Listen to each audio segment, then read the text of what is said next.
Governo entrega orçamento para o ano que vem com o salário mínimo de R$ 1.302. Auxílio Brasil de R$ 405 terá que ser negociado para chegar aos 600 pagos atualmente. Desemprego no Brasil recua a nível histórico com recorde também de trabalhadores informais. Feira em São Paulo oferece 10 mil vagas de estágio remunerado para todo o país. Menino que desenhou figurinhas da Copa por falta de dinheiro ganha álbum oficial de presente. TSE faz acordo com militares para testar urnas eletrônicas no dia das votações em todo o país. Rússia volta a suspender fornecimento de gás e preocupa a Europa. NASA divulga sons do espaço captados pelo supertelescópio James Webb. Agora, no Jornal das 22.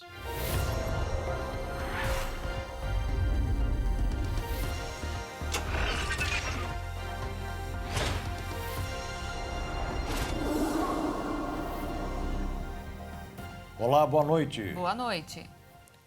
O Ministério da Economia apresentou hoje o projeto de lei orçamentário para o ano que vem. O Auxílio Brasil foi fixado em R$ 405 em média. Salário mínimo ficou em R$ 1.302. E, por enquanto, não há previsão de ajuste na tabela do imposto de renda. A proposta de orçamento para 2023, apresentada pelo governo federal nesta quarta-feira, através do Ministério da Economia, prevê o pagamento do Auxílio Brasil no valor de R$ 405 em média, para atender mais de 21 milhões de famílias. Entre as despesas primárias do governo, 367 bilhões de reais serão destinados aos gastos com pessoal e encargos sociais. O governo federal também prevê a desoneração de 80 bilhões de reais. Destes, 34 bilhões estão relacionados à renúncia fiscal sobre a gasolina e o etanol e 18 bilhões estão relacionados às renúncias sobre o combustível de aviação e o óleo diesel. O valor do salário mínimo está previsto em R$ 1.302. O projeto de lei orçamentária também garante espaço fiscal para o reajuste salarial dos servidores do Executivo e do Judiciário. São 14 bilhões no total, 11 bilhões para os servidores do Executivo, incluindo as forças de segurança pública. Essa proposta agora será discutida pelo Congresso Nacional e pode sofrer alterações. O relator do orçamento do ano que vem será o senador Marcelo de Castro. Durante as discussões, alguns valores podem sofrer alterações, como, por exemplo, o Auxílio Brasil, que pode chegar a R$ 600, a depender do que o parlamento decidir, conforme vem sendo prometido pelo presidente Jair Bolsonaro. O Auxílio Brasil é uma despesa que está dentro do teto do gasto. Então, se eu fosse retirar dos 99 bilhões mais 52 bilhões, você não teria como caminhar com a máquina pública, né? Então, ele não entrou aqui porque ele demanda uma alteração constitucional. Então, o Auxílio Brasil ele demanda uma alteração constitucional para que ele caiba dentro ou da regra do teto ou de uma regra que for aprovada pelo próprio Congresso, mas a gente vai buscar a fonte para ele. Então, em termos fiscais, ele vai ser uma despesa equilibrada, mas ele não entrou aqui porque a regra fiscal hoje em dia não comporta uma despesa a mais de 52 bilhões. Com relação ao imposto de renda da pessoa física, ele não entrou aqui porque há uma discussão de uma alteração tributária específica na parte de renda, e aí dividendos, JCP, imposto de renda da pessoa jurídica, imposto de renda da pessoa física, quer dizer, há um conjunto, esse conjunto ele está em discussão no Congresso, mais especificamente no Senado, e nós entendemos que ele necessariamente, como vários que estão aqui, vai demandar uma discussão com o próprio Congresso. O prazo para o financiamento de moradias do programa Casa Verde Amarela do governo federal vai passar de 30 para 35 anos. A repórter Maria Clara Leite tem mais informações. A Lei número 14.438 de 2022, que amplia o período de financiamento do programa Casa Verde Amarela, já começa a valer a partir deste mês de setembro. Trata-se de uma adequação do programa com as outras operações de mercado, que já tem 35 anos de prazo para o pagamento do financiamento. A mudança tem por objetivo dar às pessoas condição de comprar um imóvel com uma parcela mais adequada ao orçamento. Além disso, a lei também autoriza que os depósitos do Fundo de Garantia do Tempo de Serviço possam ser usados como caução nas parcelas. A gente lembra aqui que no último mês de julho, as faixas de renda familiar também foram atualizadas. O limite do grupo 2 passou para R$ 4.400 e do grupo 3 para R$ 8.000. E o subsídio para famílias com renda de até R$ 4.400 também aumentou, passando de R$ 29.000 para R$ 47.500. Só que não é todo mundo que pode financiar um imóvel pelo programa, não. A pessoa não pode ter outro financiamento imobiliário ou outro imóvel, não pode ter recebido benefícios de natureza habitacional de recursos federais, não pode estar cadastrada no Sistema Integrado de Administração de Carteiras Imobiliárias ou no Cadastro Nacional de Mutuários e não pode ter dívidas com o governo federal. As famílias interessadas no financiamento habitacional do programa Casa Verde Amarela devem procurar diretamente a construtora do imóvel que desejam comprar e também a Caixa Econômica Federal. E agora uma história curiosa que aconteceu no Espírito Santo. 2 dias após ter tido seu carro roubado, a dona do automóvel o encontrou. E dentro dele um presente. Os ladrões deixaram uma carta se desculpando pelo roubo. O carro foi encontrado por uma amiga da família que viu o automóvel na rua e informou a polícia. Ao verificarem o veículo, os oficiais encontraram um bilhete deixado pelo assaltante. A mensagem dizia, abre aspas, o crime pede perdão. Na hora da tensão, não deu para ver o problema da criança. O carro está sendo devolvido, tanque cheio. A família já recuperou o carro, mas ao contrário do que diz o bilhete, o tanque não estava cheio, o que decepcionou os familiares. Segundo a dona do automóvel, quando levaram o carro dela, ele estava com 1/4 do tanque. Ao ser encontrado, estava na reserva, ou seja, não deixaram o tanque cheio e, pelo contrário, gastaram a gasolina. No último domingo, Rosineide Almeida guardava o carro na garagem de casa quando 2 bandidos chegaram em um carro branco e um deles abordou a mulher para roubar o veículo. Dentro dele estavam os 2 filhos de Rosineide, Cauã, de 4 anos, e Isadora, de 10. Um dos criminosos pediu que Rosineide tirasse os filhos do carro e levou o veículo. O que os bandidos não sabiam é que no carro estava uma cadeirinha especial para o transporte de Cauã, que ficou com sequelas de uma encefalite sofrida quando tinha pouco mais de 1 ano de idade. Só a cadeirinha custa mais de R$ 17.000. A família, então, fez uma campanha nas redes sociais para que o carro fosse encontrado, mas não esperava o que viria a seguir. Além da surpresa de terem encontrado o carro com a cadeirinha de Cauã dentro, a família também recebeu uma doação que vai garantir mais segurança.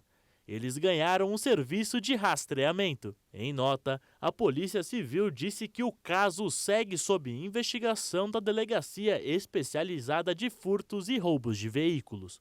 Até a última atualização, nenhum suspeito tinha sido detido. O fato é que tudo ficou bem e o carro foi recuperado com a cadeirinha de Cauã, mas infelizmente o tanque continuou com pouco combustível. Faltam menos de 2 semanas para o fim da campanha nacional contra a poliomielite. De acordo com o Ministério da Saúde, até o momento, pouco mais de 3 milhões de crianças foram vacinadas, o que significa apenas 22% do público-alvo. Mais informações com a Bruna de Jaimo. Atenção, pais! A polio ou paralisia infantil é uma doença altamente contagiosa que atinge principalmente crianças com menos de 5 anos de idade e que vivem em locais onde não há tratamento adequado para água e esgoto. O poliovírus, que é o vírus causador da doença, é transmitido de pessoa para pessoa por via fecal-oral ou por água ou alimentos contaminados e também por meio de gotículas expelidas ao falar, tossir ou espirrar. A poliomielite não tem cura, apenas prevenção através da vacina, que é oferecida pelo SUS.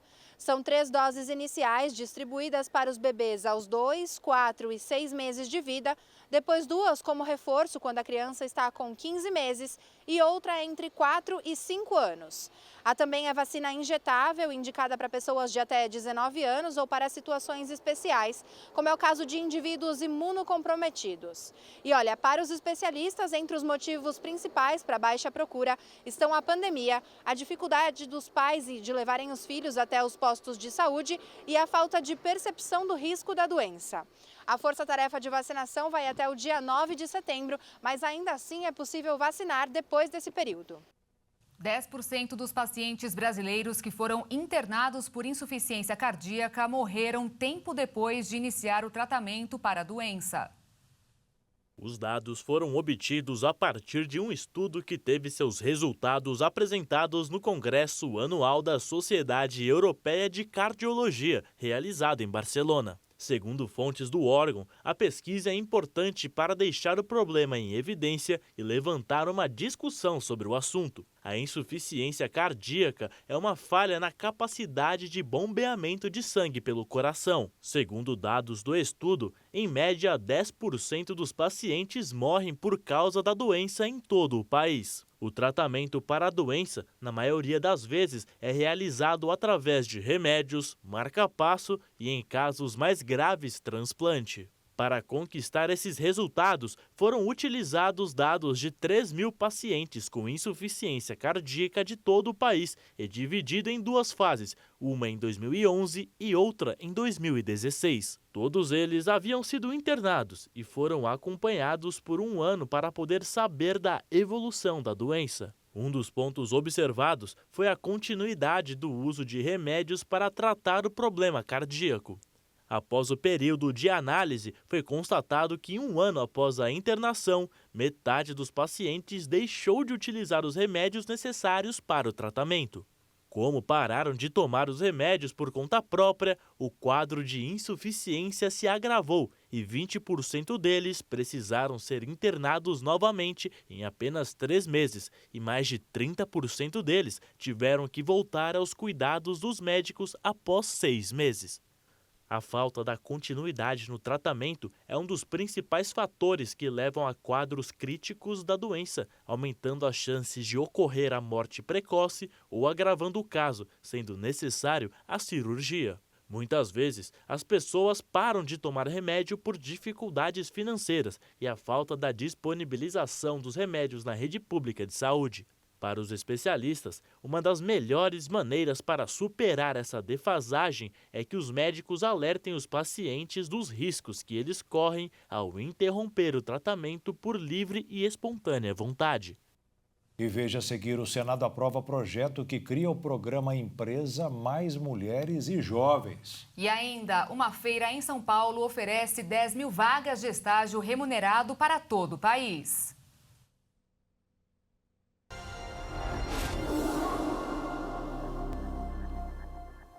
O Senado aprovou hoje o projeto que cria o programa Emprega Mais Mulheres e Jovens. A proposta incentiva a volta das mulheres que tiveram filhos ao mercado de trabalho.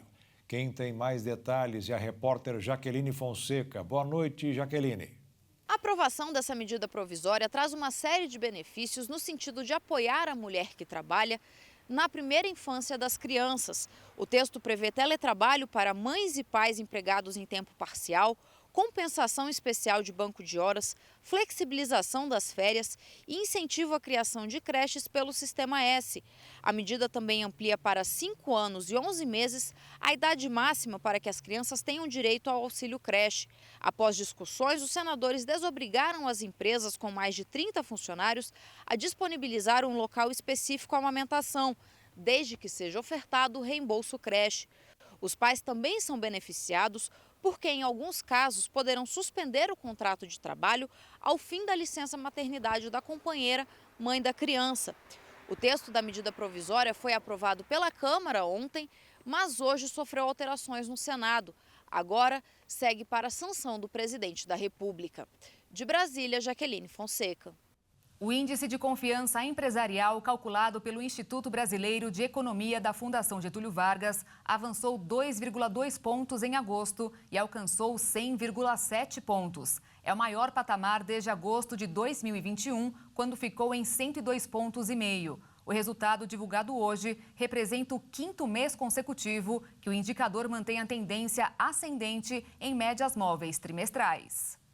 O desemprego caiu em julho e chegou ao menor patamar em 7 anos. Os dados foram divulgados hoje pelo IBGE.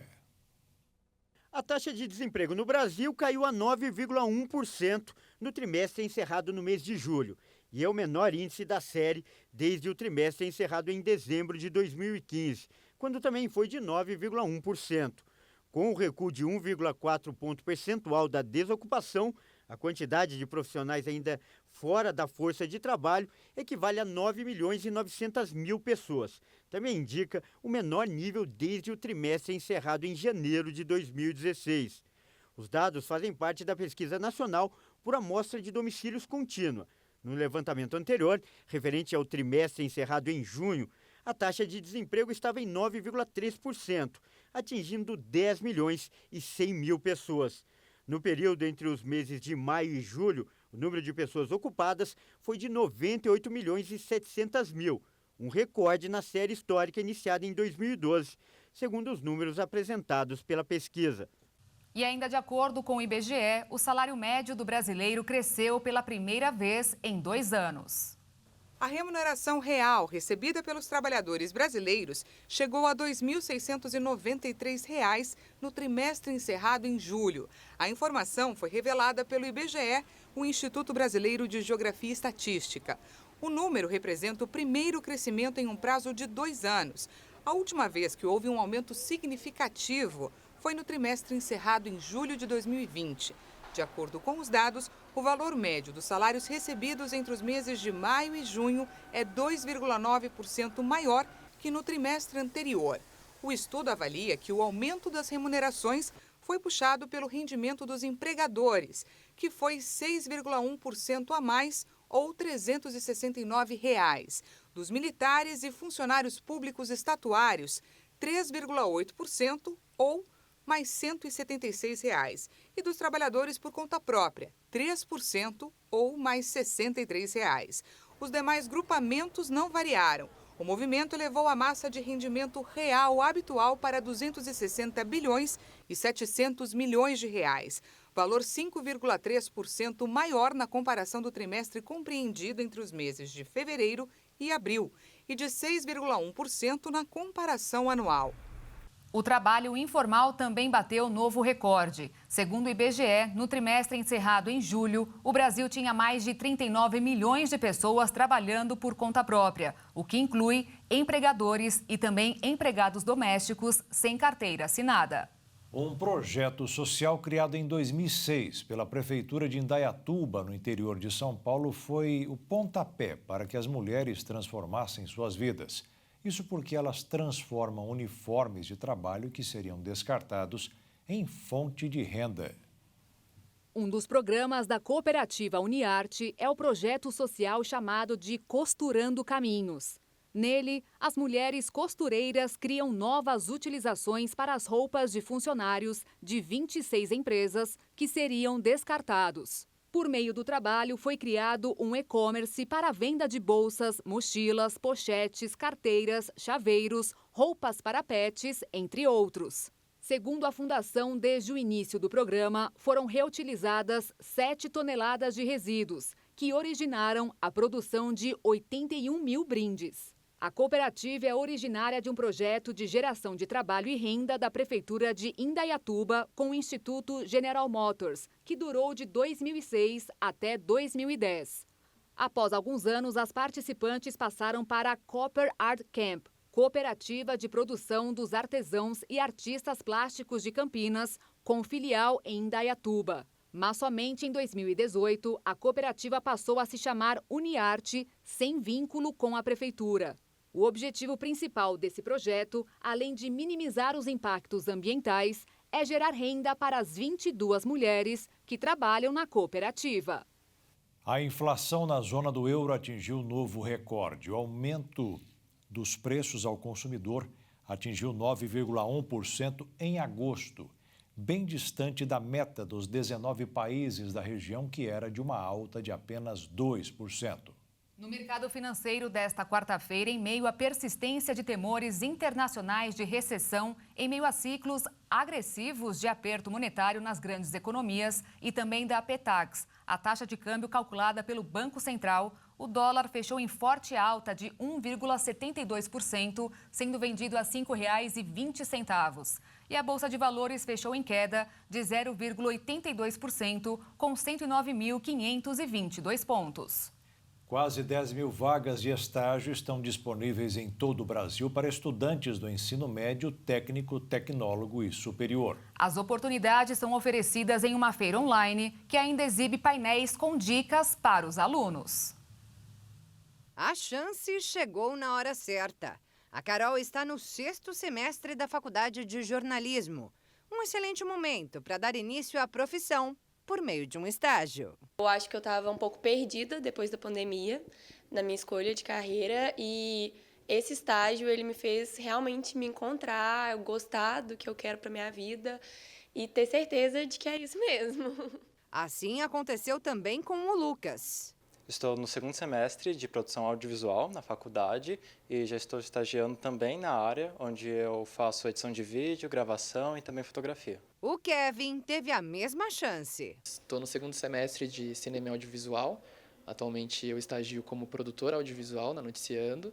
Entre as minhas atividades, eu coordeno pautas jornalísticas e faço captação de imagem e áudio. Os 3 estudantes conquistaram as vagas por meio do NUB, o Núcleo Brasileiro de Estágio, que neste momento oferece quase 10 mil oportunidades em uma feira voltada para alunos do ensino médio, técnico, tecnólogo e superior. A Feira de Estágio é um evento que conecta empresas, instituições de ensino e estudantes a uma série de palestras, painéis, programação ao vivo que o estudante pode acompanhar, ter certificado de participação e, sobretudo, tem sites sobre a carreira dele. Os estudantes podem acompanhar a programação ao vivo, mas claro que o conteúdo vai ficar disponível no nosso canal do YouTube. É só procurar como NUB Vagas. Até agora, o NUB já inseriu mais de 1 milhão de jovens no mercado de trabalho em todo o Brasil, em estágios presenciais, híbridos ou totalmente home office, que é o caso da vaga conquistada pela Carol.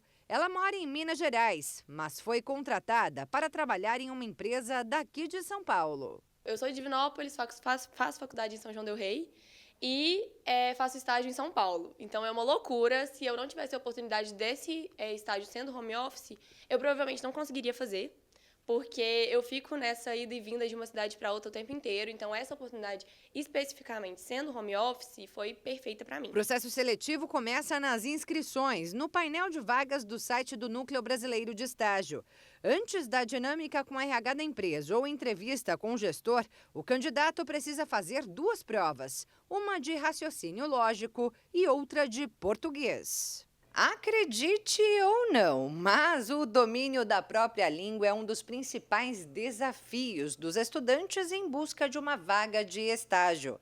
Segundo uma pesquisa feita pelo próprio NUB, mais de 80% dos candidatos são reprovados justamente nas provas de língua portuguesa. Ortografia, gramática e interpretação de texto. O estudo mostra que os alunos têm dificuldades em tudo. E olha que o nível da prova, segundo o núcleo, é compatível com o que se aprende no ensino médio. E a pandemia estaria diretamente ligada ao resultado do levantamento, já que os alunos passaram um longo período longe da sala de aula, como afirma esta professora do cursinho da Poli. Mas, segundo ela, não é só isso, não. Existe mesmo essa dificuldade dos alunos, porque eu acho que falta também um preparo do professor de língua portuguesa em relação à clareza do que ele está querendo. Então, a gente já começa um preparo desde a língua portuguesa. Geralmente, as nossas escolas, elas dão muitas regras e não fazem a ponte entre as regras da norma culta que os alunos estudam e não fazem essa ponte e a necessidade de usar essas regras no texto. Então, não existe a relação entre a língua portuguesa e, por exemplo, a redação. E essa dificuldade fica muito clara durante o processo seletivo do NUB. Quem participou e passou aponta o que mais pesou durante a avaliação da língua. Esse processo seletivo dessa vaga, inclusive, ele foi bem extenso, envolve muita escrita, né? Por ser roteiro, a pré-produção, envolve muita escrita, então eu acho que talvez seja a etapa mais difícil. Se você está em busca de estágio, prepare-se, vá à luta. Para se inscrever para uma vaga do Núcleo Brasileiro de Estágio, basta acessar nube.com.br. O cadastro é gratuito. Apesar dessas vagas, 10 mil vagas estarem abertas hoje, a gente vai continuar abrindo novas vagas ao longo do ano. Portanto, quem não tem cadastro precisa entrar agora no site e começar a pesquisar as vagas. E veja a seguir, TSE concorda em fazer testes com as urnas eletrônicas no dia das eleições. E ainda, Europa acende novo sinal de alerta com a suspensão do fornecimento de gás da Rússia para a Alemanha.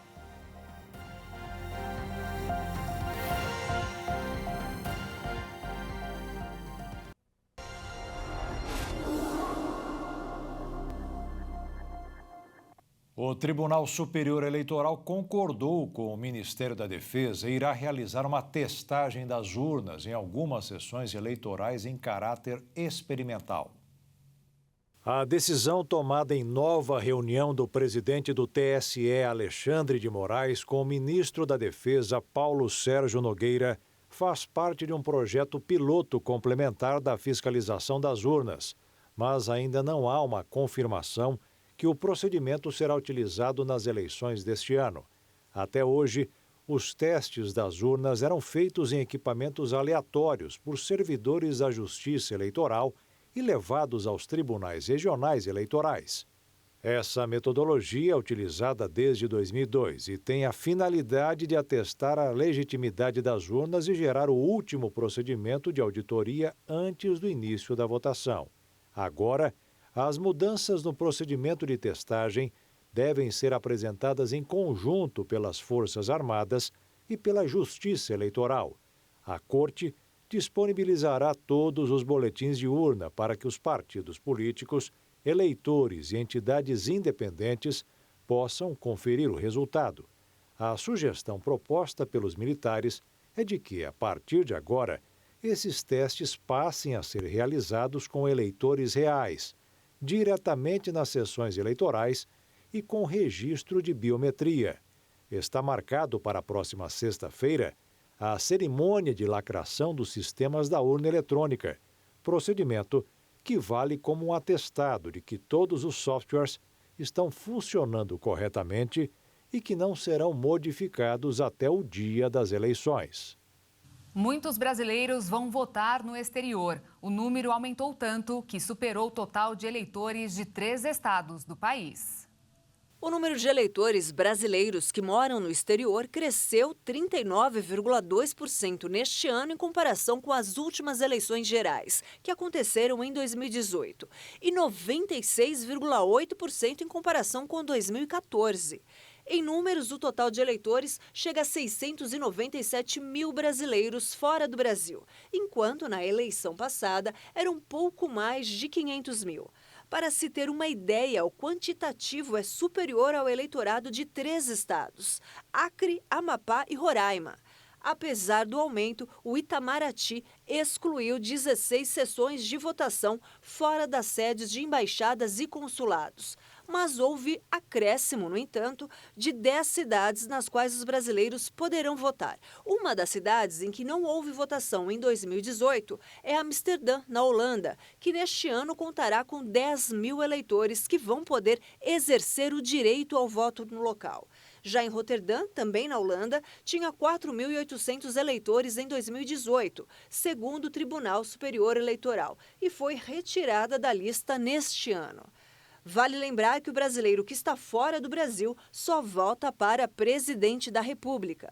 No entanto, segundo dados do TSE, eles vão poder exercer o direito em 181 cidades de 132 países. E só pode votar o eleitor que pediu a transferência do domicílio eleitoral do Brasil para o exterior até o dia 4 de maio.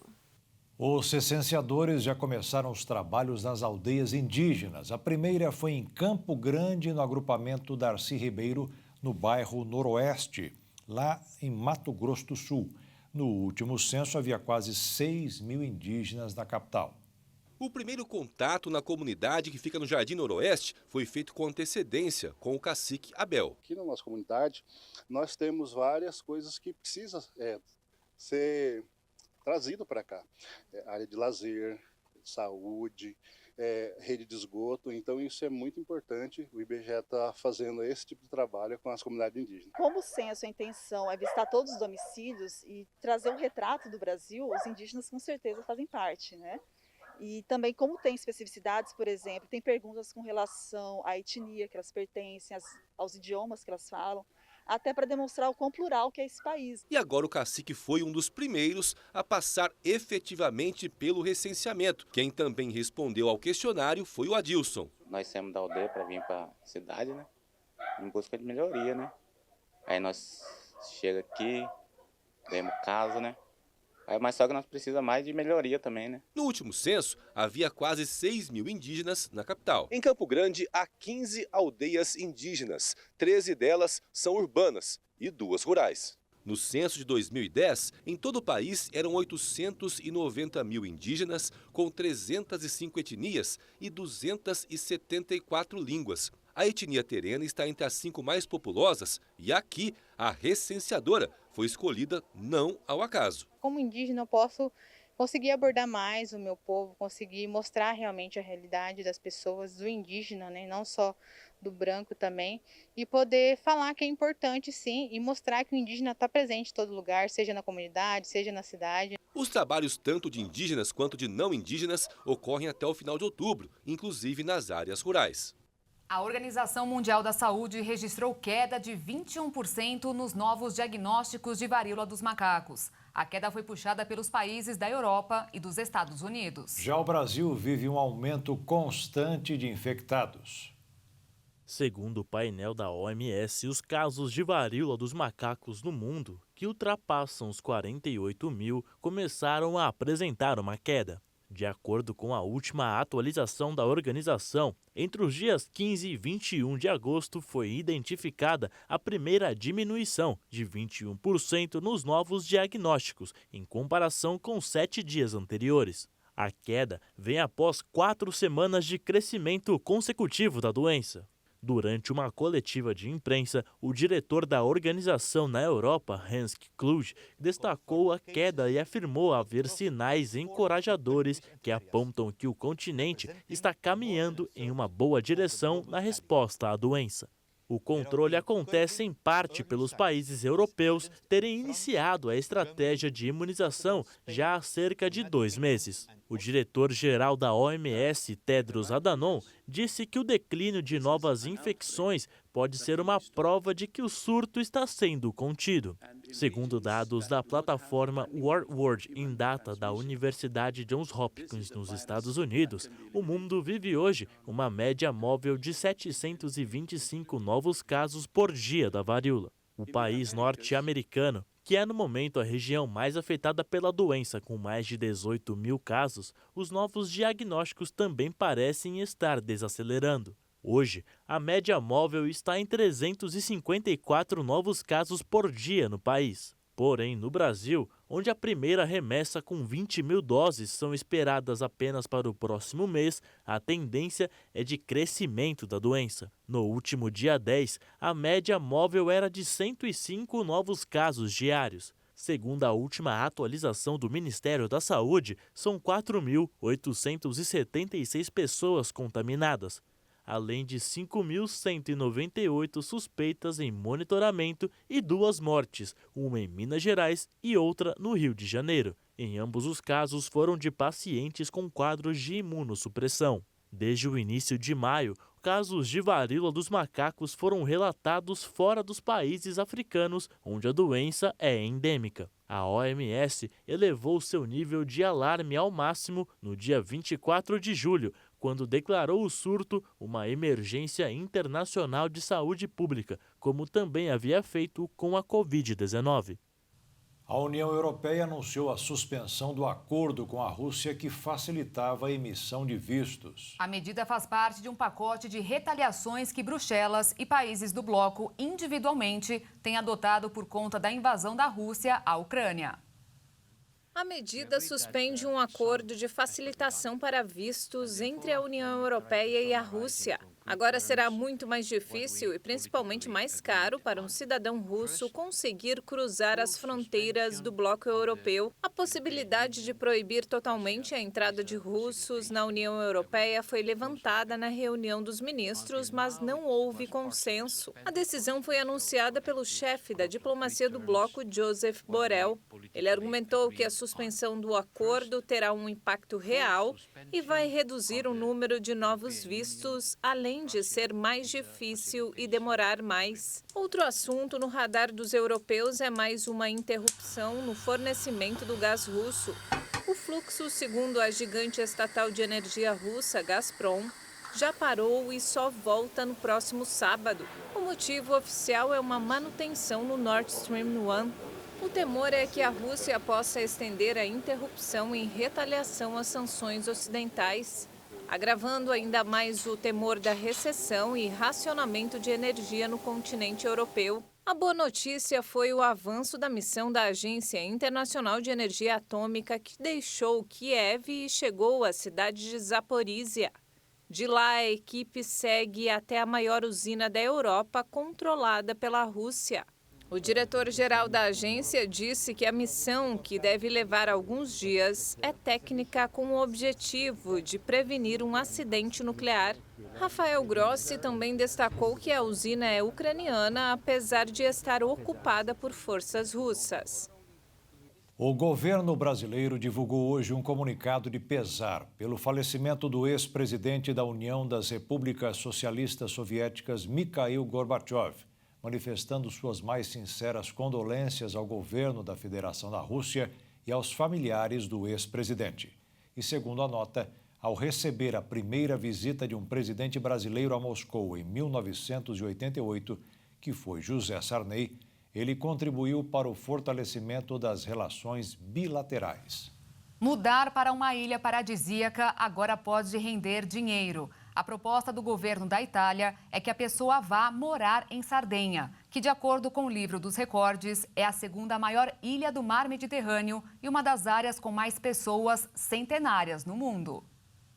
O convite tem como objetivo trazer novos moradores. Para isso, o governo da ilha de Sardenha aprovou um programa que chega a transferir 15 mil euros, mais de 77 mil reais na cotação atual, para os candidatos, além da intenção de atrair turistas e manter os locais na região como estratégia para controlar o envelhecimento da população. A ilha é a segunda maior do Mediterrâneo e atrai milhares de turistas no verão europeu. Quando o calor vai embora, entretanto, fica quase isolada. Com o tamanho equivalente a quase 3 vezes a região metropolitana de São Paulo, a Sardenha tem cerca de 1,5 milhão de habitantes e abriga mansões de poderosos como Silvio Berlusconi, ex-primeiro-ministro do país. Para ser beneficiado pelo programa, o candidato deve se mudar para um dos municípios que existem na ilha de Sardenha com população inferior a 3 mil pessoas. O subsídio recebido deve ser usado para comprar ou reformar uma casa e não pode exceder metade do gasto total. O beneficiário deve morar na nova propriedade em tempo integral e se registrar como residente permanente em até 18 meses após a chegada à região. Para quem tem o interesse de sair do Brasil e explorar uma vida nova em uma linda região, essa parece ser uma ótima opção. E veja a seguir: menino que desenhou figurinhas da Copa por falta de dinheiro ganha álbum oficial de presente. E ainda, NASA divulga sons do espaço captados pelo supertelescópio James Webb.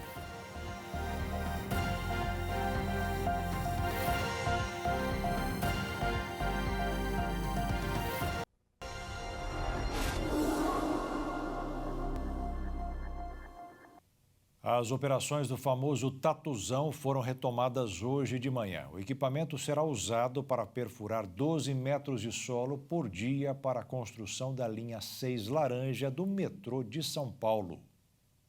O maquinário pesa mais de 2.000 toneladas, tem 109 metros de extensão e um diâmetro de escavação superior a 10 metros. Além disso, conta com um refeitório, uma cabine de enfermagem e uma esteira rolante para a retirada do material. O serviço começa com a perfuração do túnel sentido sul em direção à estação de metrô Santa Marina. De acordo com o governo do estado de São Paulo, essa é a maior obra da América Latina. Diversos engenheiros, operadores, técnicos de manutenção mecânica e elétrica, colaboradores de maquinária e responsáveis pela saúde e segurança participarão da obra. O projeto do metrô da linha 6 Laranja ligará as estações Brasilândia e São Joaquim. No total, serão construídas 15 estações, distribuídas em 15 quilômetros, otimizando o tempo entre os dois pontos da cidade, que hoje é de 90 minutos de ônibus para percorrer apenas 23 minutos pelo metrô. Em fevereiro deste ano, parte da obra do metrô desmoronou e abriu uma cratera na Marginal Tietê, precisando ser interrompida. Mas agora já retornou à operação normal. O acidente deve provocar um adiamento do prazo de entrega para 2026, que antes era em 2025. A Receita Federal pagou nesta quarta-feira o quarto lote de restituição do Imposto de Renda 2022. No total, mais de 4 milhões de contribuintes receberam 6 bilhões de reais. Veja esse e outros destaques em um giro de notícias pelo Brasil e o mundo. Desse total, mais de 265 milhões de reais se referem ao quantitativo de contribuintes que têm propriedade legal, sendo 7.855 idosos acima de 80 anos, 60.575 entre 60 e 79 anos, 5.514 com alguma deficiência física, mental ou moléstia grave. O valor da restituição do imposto de renda terá correção de 3,05% pela Selic, a taxa básica de juros. As restituições de declarações que apresentam inconsistências são liberadas apenas depois de corrigidas pelo contribuinte ou após o mesmo apresentar comprovação de que a declaração está correta. O pagamento é realizado diretamente na conta bancária informada na declaração do IR, de forma direta ou por indicação de chave Pix. A atividade industrial na China registrou contração em agosto pelo segundo mês consecutivo, com o setor afetado pelas restrições anti-Covid e a escassez energética provocada pela onda de calor, de acordo com os dados oficiais divulgados nesta quarta-feira. O Índice de Gestores de Compras, indicador-chave da produção industrial na segunda maior economia mundial, ficou abaixo dos 50 pontos. Ainda assim, o índice avançou na comparação com julho, passando de 49 para 49,4. O governo chinês projeta um crescimento do produto interno bruto de 5,5%, mas o avanço de 0,4% no segundo trimestre pode fazer com que seja impossível alcançar a meta. O apetite dos belgas por batatas fritas parecia não ser perturbado pelo aumento dos preços, já que o verão extremamente quente da Europa deve reduzir a produção dos produtores de legumes do país. As batatas, um alimento básico, compradas frescas ou como itens preparados, como batatas fritas e o milho, estão entre as culturas de verão que sofreram com temperaturas recordes e a pior seca na Europa em 500 anos. As condições secas na Alemanha, França, Holanda e Bélgica podem levar a produção do grupo ao menor nível já registrado, abaixo do observado em 2018, quando a seca também atingiu o norte da Europa, segundo analista do World Mercados de Batata. O Festival Espanhol de Tomatina está de volta, atraindo turistas para a cidade de Buñol, em Valência. Milhares de folhões se espalham com tomates comemorando o retorno da luta anual de comida tomate após uma ausência de 2 anos devido à pandemia. Caminhões levaram 130 toneladas de tomates que passaram do ponto para os participantes usarem na batalha, deixando a rua principal da cidade encharcada de polpa vermelha. Segundo os organizadores, até 20 mil pessoas participaram do festival, que cobrou um ingresso de 12 euros, aproximadamente R$60.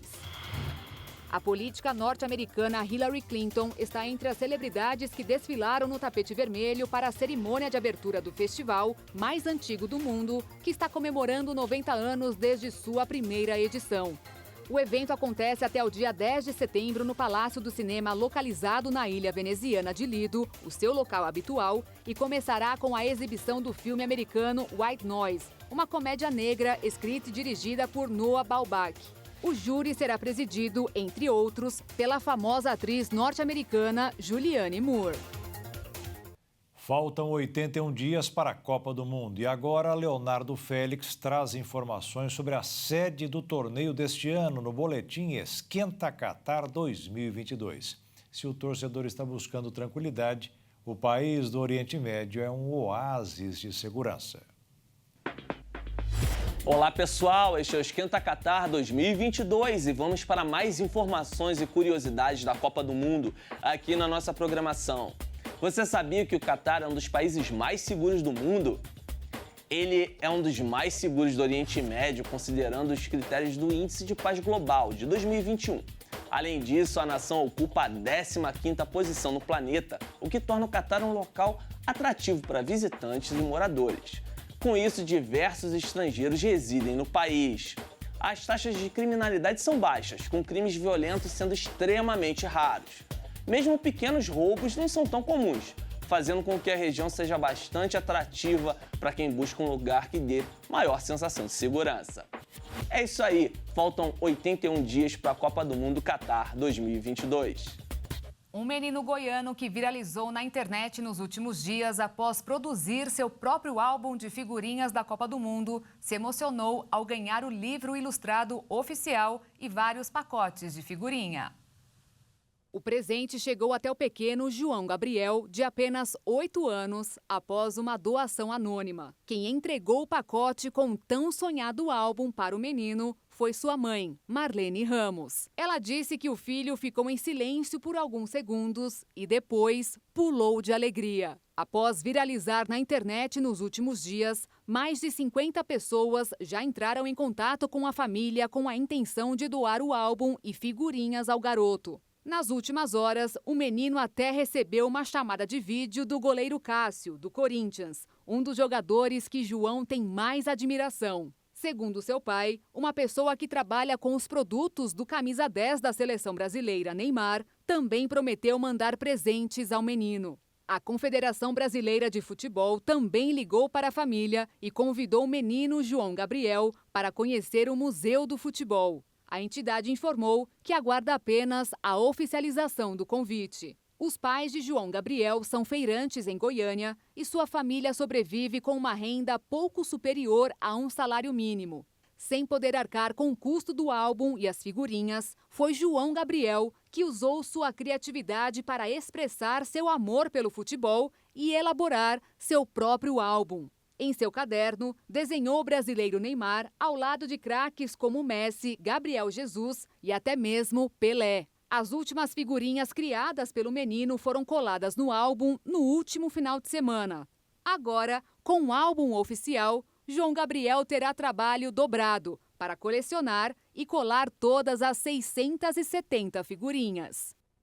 A Agência Espacial dos Estados Unidos marcou para este sábado uma nova tentativa do lançamento do foguete SLS, depois de ter sido adiado devido a problemas técnicos. O foguete levará a cápsula Orion direto da plataforma de lançamento 39B do Centro Espacial Kennedy, na Flórida. É a primeira ação do programa Artemis, que busca levar um voo tripulado ao satélite natural da Terra nos próximos anos e também de levar a primeira mulher ao solo lunar. A missão pretende ampliar a atuação no sistema solar, construir uma base lunar permanente, sustentável e fazer com que a Lua seja um ponto de apoio para projetos no planeta vizinho, Marte. A viagem não tripulada marca uma série de testes na órbita da Lua, tanto em relação aos equipamentos quanto à cápsula Orion, que deve levar até 4 astronautas na segunda etapa da missão, previsto para ocorrer até 2026.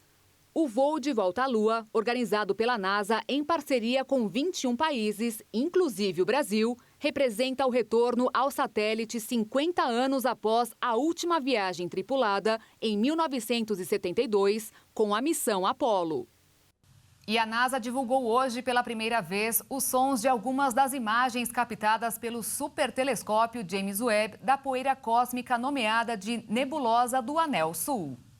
O processo acontece quando cientistas usam programas de computador e linguagem de programação para traduzir informações não audíveis pelo ser humano em uma onda sonora perceptível aos nossos ouvidos. O processo envolveu uma equipe de cientistas, músicos e uma pessoa com deficiência visual que trabalhou para adaptar os dados do supertelescópio. A nebulosa do Anel Sul foi uma das imagens convertidas em som. Nessa interpretação, as cores das imagens foram retratadas em alguns tons sonoros. Frequências de luz foram convertidas diretamente em frequências de som. Essa grande nuvem de poeira cósmica foi uma das primeiras imagens divulgadas pelo supertelescópio em julho deste ano. E o Jornal das 22 termina aqui. Obrigada pela sua companhia, um ótimo fim de noite para você e nós te esperamos amanhã. Boa noite, fique na paz. Tchau.